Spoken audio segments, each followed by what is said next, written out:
Have you ever noticed how some people just vanish from social media? No dramatic announcement or final update. They just disappear. When they reappear in the real world, they often seem calmer, sharper, and more present. This shift happens because they have recognized the hidden cognitive cost of constant connectivity. They have started prioritizing their internal mental energy over a continuous stream of external inputs. We are going to examine the mechanics of this shift through a 6-step mental recovery protocol. This process uses psychological principles to help evaluate and reset your relationship with digital interfaces. To participate, you will need 2 things. Hold your smartphone in one hand and place a physical notebook and a pen in front of you. Moving your focus to a physical object, completely detached from a screen, creates the tactile feedback necessary to begin a mental reset. Step 1. Open your notebook and write down 3 recent personal accomplishments. These must be things you have not shared or posted about online. This graph illustrates hedonic adaptation. When you rely on digital likes for validation, your brain quickly habituates to the dopamine spike. Eventually, the reward flatlines, and you require more engagement just to feel the same level of satisfaction. Conversely, intrinsic motivation, the satisfaction from the act itself, steadily increases over time. Because it doesn't rely on a sudden burst of external approval, it avoids the rapid drop-off seen in digital validation. These 3 accomplishments on your paper represent private victories. Valuing them without an audience is a practical exercise in making your self-worth a private, internal negotiation, rather than a public one. Step 2. Pick up your phone and identify your 3 most used social apps. Either move them into a hidden folder on the final page of your home screen, or delete them for the duration of this protocol. Your brain operates on a limited amount of cognitive bandwidth. Every post you scan and every image you process consumes a portion of this finite energy. When you spend your day processing an endless feed, you are essentially taxing your focus. That energy is diverted away from more complex tasks like deep thinking, creative problem solving, and general mental clarity.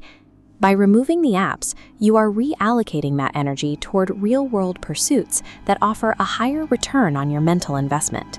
Step 3. Open your phone settings. Navigate to your notification center and turn off all non-essential push notifications, specifically those red badge icons.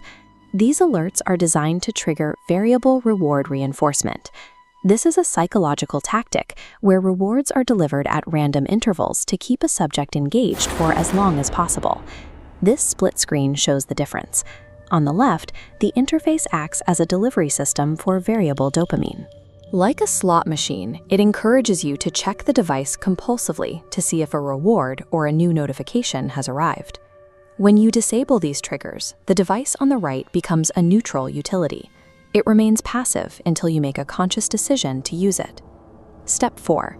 Set your remaining social accounts to private, or, if you've decided to quit a platform, write a specific deactivation date in your journal. This is an application of digital minimalism. It is the choice to prioritize your own psychological safety and focus over broad digital exposure. Stepping back from public sharing changes your social dynamic. In a culture of constant transparency, maintaining a level of privacy allows you to retain control over your personal narrative and your time. Reducing your digital audience creates the mental quietude necessary for deep reflection. Peace is often found in the spaces where you aren't being watched.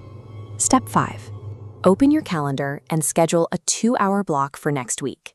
Label it Deep Creation. During this time, your phone must be in a different room. This schedule utilizes the incubation effect. Research suggests that high-quality ideas and insights often surface only after the brain has fully disconnected from continuous external stimuli and entered a state of unfocused thought.